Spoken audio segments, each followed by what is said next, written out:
नमस्कार. आज एक वेगळी रंग यशाची उधळण आपण करणार आहोत आणि यूट्यूबवरील या मालिकेमध्ये आज आपण भेटणार आहोत एक जबरदस्त यशस्वी अशी व्यक्तिमत्व, ते म्हणजे दीपा चौधरी. स्वागत. नमस्कार. त्या स्वतः फॅब्रिक डिझायनिंगच्या माध्यमातून एक नावाजलेल्या कॉस्ट्युम डिझायनर आहेत आणि त्याचबरोबर वायर्ड एक्सप्रेशन्सच्या माध्यमातून वेगवेगळ्या सांस्कृतिक कार्यक्रमांची मांडणी जगाच्या पुढे करत असतात. She is a good event manager. स्वागत तुमचं रंग यशाच्या कार्यक्रमामध्ये. हे असं ही विविध कल्पना जी लोकांसमोर मांडण्याची जी काय संकल्पना मनात आली ती कोणत्या गोष्टी? बेसिकली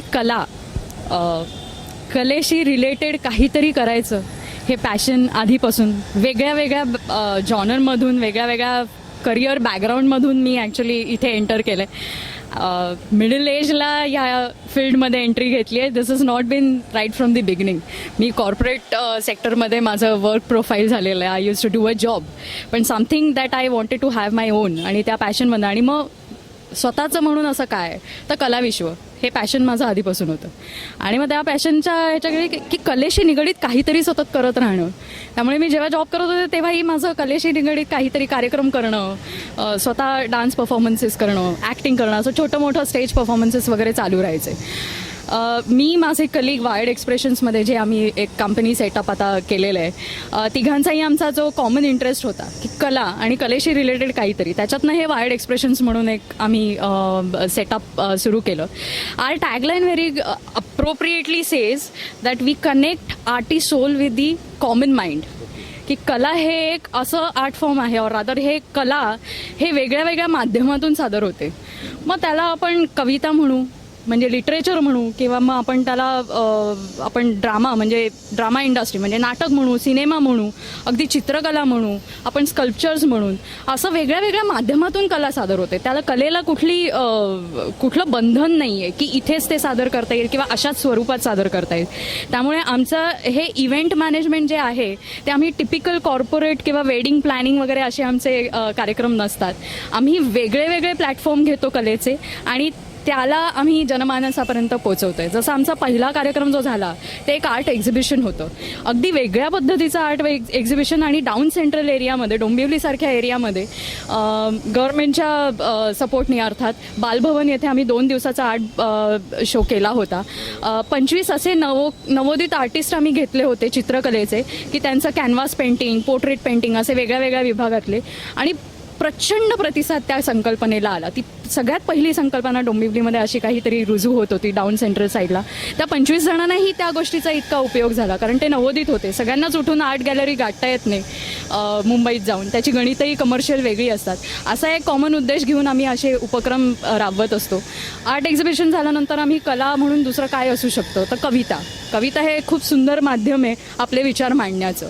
त्यातूनच आम्ही संदीप खरे, फेमस कवी संदीप खरे यांचा एक तुझ्यावरचा कविता म्हणून असा एक पॅटर्न आहे, तर तो कार्यक्रम आम्ही परत हाती घेतला आणि त्याचं एक प्रदर्शन झालं डोंबिवलीमध्येच. इर्शाद म्हणून एक कार्यक्रम आहे जो अतिशय गाजलेला कार्यक्रम सध्या चालू आहे. वैभव जोशी आणि संदीप खरे परत, हा त्यांचा कवितांचा कार्यक्रम आहे. अगदी इन्फॉर्मल मैफिल असते, त्याच्यामध्ये कविता सादर होतात, त्याच्यामध्ये नवोदित कलाकारांनाही बोलवलं जातं स्टेजवर, तुम्ही तिथे तुमच्या कविता सादर करा. ही एक संकल्पना घेऊन आम्ही तेही कार्यक्रम केलेले आहेत. सध्या सलील कुलकर्णी यांच्याबरोबर आपले बहुतेक कार्यक्रमांची संकल्पना आता बांधतोय.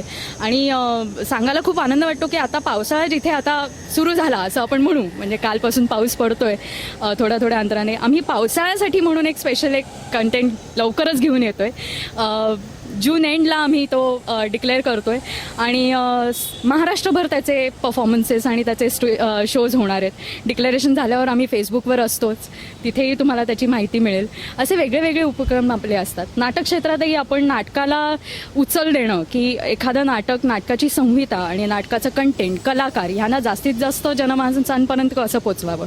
प्रेक्षक वर्ग हा म्हणजे कुठल्याही नाट्यगृहापर्यंत आज फक्त नाटकाचा बॅनर बघून येतो का तर नाही. जिथे सिनेसृष्टीमध्ये वेगळे वेगळे प्लॅटफॉर्म प्रमोशनसाठी वापरले जात आहेत, तिथे ड्रामा इंडस्ट्रीमध्ये मग ते का नाही वापरले जात. असा एक उद्देश घेऊन आम्ही या इंडस्ट्रीमध्ये खरे आलो. आणि social media, electronic media, channels, news channels याच्या वेगळ्या वेगळ्या माध्यमांतर्फे आम्ही प्रत्येक नाटक घेऊन त्याची संहिता घेऊन हे जास्तीत जास्त जनमानसापर्यंत पोहोचवण्याचा प्रयत्न करतो. त्याच्यातलंच एक नाटक मला आनंद होईल म्हणजे आता सांगायला, के दिल भी भरा नाही हे जे नाटक आहे शेखर ढवळीकरांचं लिखित वेद प्रोडक्शन्सचं नाटक आहे. आत्ताच पुण्यामध्ये 28 तारखेला आम्ही त्याचा शतकोत्तर रौप्य महोत्सवी प्रयोग केला. अभिनंदन. Thank you so much. आणि अशी भरपूर नाटकं आम्ही आमच्या माध्यमाद्वारे ही लोकांपर्यंत जास्तीत जास्त पोहोचवणार आहोत. आणि लोकांनीही त्याला प्रतिसाद द्यावा आणि नाट्यगृहांपर्यंत यावं, पोचावं. आणि या कलेचा जे लाईव्ह परफॉर्मन्स आहे, आज आपण सिनेसृष्टीत जाऊन डबिंग होऊन ते सगळी संकल्पना आपण त्याला एवढं प्रतिसाद देतोय. मग जे कलाकार प्रयोगाद्वारे प्रयोग तुमच्यासाठी म्हणून सादर करतायत, प्रेक्षक वर्गांसाठी सादर करतायत, आय थिंक त्यांना न्याय देणं हे आपल्याकडनं आपण नक्कीच करू शकतो. जास्तीत जास्त नाट्यगृहांमध्ये येऊन तुम्ही नाटकं बघा. छान छान नाटकं येत आहेत इंडस्ट्रीमधनं आणि आपण त्याचा लाभ घ्यावा. 2च प्रश्न मी तुम्हाला विचारेन. खूप चांगलं काम करताय. सृष्टीतील, चराचरातील, निसर्गातील चांगल्या ज्या छटा आहेत त्या रंगांच्या यशाची तुम्ही उधळण करता आहात. मला विचारावं असं वाटतं की कलेचा आनंद प्रेक्षकांना, बघणाऱ्याला होतच असतो आणि कलाकारालाही तेवढाच तो सादर करत असताना होत असतो. एखादा किंग मेकर जसा असतो त्याप्रमाणे नकळतपणे तुम्ही त्यांना प्रमोट करताय, त्यांच्या सक्सेसच्या व्यासपीठावर त्यांना बसवताय. काय आनंद वाटत असतो ज्या वेळेला आपण दुसऱ्यांना यशस्वी करतो? आनंद म्हणजे जसं मी म्हटलं की आम्ही 1 वर्ष 1.5 वर्षच होतोय आम्ही हे माध्यम वापरायला सुरुवात केल्यावर, रादर ही संकल्पना आम्ही हातात घेतली. जेव्हा आम्ही हे करतोय आमच्या स्वतःसाठी ही एक लर्निंग प्रोसेस आहे. आणि एखाद्या गोष्टीचं यश, मला असं वाटतं हे यश तेव्हाच दृश्य स्वरूपात येतं जेव्हा तुम्ही त्याच्यातला क्षण हा अनुभवता. आणि नुसता अनुभवत नाही तर तो आनंदाने अनुभवता, त्याच्यातनं काहीतरी शिकत असता. आय थिंक के दिल अभी भरा नाही हे नाटक काय किंवा छडा नाटक काय जे आता लवकरच पुन्हा प्रदर्शित होत आहे, जूनच्या शेवटच्या आठवड्यामध्ये त्याचा सुरुवात होतीये परत. आणि अशी अनेक नाटकं आहेत जी आम्ही प्रमोशनद्वारे आमच्या माध्यमाद्वारे लोकांपर्यंत पोहोचवण्याचा मनापासून प्रयत्न करतोय. डेफिनेटली तिथे फक्त कमर्शियल ॲस्पेक्ट नसतो, तिथे आमच्या तिघांचंही म्हणजे आम्ही अक्षरशः सोशल मीडियावरती एखादं बॅनर टाकण्यापासून आमची टीम सध्या लिमिटेड आहे. त्यामुळे अगदी छोट्या छोट्या गोष्टी कशा करायच्या, कधी करायच्या इथपासून आमचं प्लॅनिंग आहे. आणि ती प्रोसेस अतिशय सुंदर आहे आणि आम्ही एन्जॉय करतो. आणि माझ्या मते तेच यश म्हणून आज नाटकाचं उभं राहतं. सरतेशेवटी मला थोडं कुतूहल वाटतं आहे की तुमच्या कॉलिग्सच्या सोबत हे जे वायर्ड एक्सप्रेशन्स आहे त्याचा जरा खुलासा करा. येस, वायर्ड एक्सप्रेशन्स असं मी म्हटलं तसं की आम्ही ही एक इव्हेंट कंपनी फॉर्म केलेली आहे. We are available on Facebook. Wired Expressions म्हणून तुम्ही जर का टाईप केलं फेसबुकवर तर तुम्हाला याचं ऑफिशियल फेसबुक पेज मिळेल. आत्तापर्यंतचा आम्ही घेतलेले कार्यक्रम म्हणजे कंडक्ट केलेले कार्यक्रम, नाटकांचं प्रमोशन, वेगवेगळ्या नाटकांची, परिसंवादांची माहिती तुम्हाला त्या फेसबुक पेजवर मिळेल. ह्याच्याच व्यतिरिक्त काही सिनेमांचं प्रमोशन किंवा काही कन्सेप्ट डिझायनिंग हे आता आम्ही घेतोय. अगदी वेब सिरीजपासून घेऊन ते चर्चासत्रापर्यंत आपण सगळे कार्यक्रम, जो काही आर्ट फॉर्म आहे किंवा जे लिटरेचरमध्ये आपल्या भारतामध्ये लिटरेचर म्हणून जे काही आहे ते अजूनही त्या कानाकोपऱ्यापर्यंत पोहोचलेलं नाही. जिथे आपण डिजिटलायझेशनला वाव देतोय जास्तीत जास्त, मग त्या डिजिटलायझेशनचा उपयोग हा आत्ताच्या पिढीला जे अभिजात आहे ते पोचवण्यासाठी का नाही हो, हा एक प्रामाणिक त्याच्या मागे उद्देश आहे. आणि हेच माध्यम वापरून आम्ही हे जास्तीत जास्त जे काही अभिजात आपण पिढीजात आपण सगळं लिहून ठेवलेलं आहे आपल्या सगळ्या दिग्गजांनी, ते आणण्याचा, जनमानसांपर्यंत पोचवण्याचा वायर्ड एक्सप्रेशन्स यापुढे सदैव प्रयत्न करत राहील. एका वेगळ्या संकल्पनेतून गरुड भरारी घेणाऱ्या दीपाजींशी आपलं हे बोलणं चालू होतं. उत्सुकता आहे की रिमझिम बरसणाऱ्या पावसाबद्दल ते काय असं वेगळं घेऊन येणार आहेत.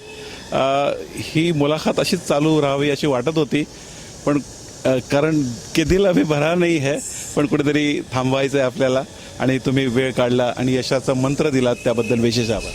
Thank you so much for this opportunity. Thanks.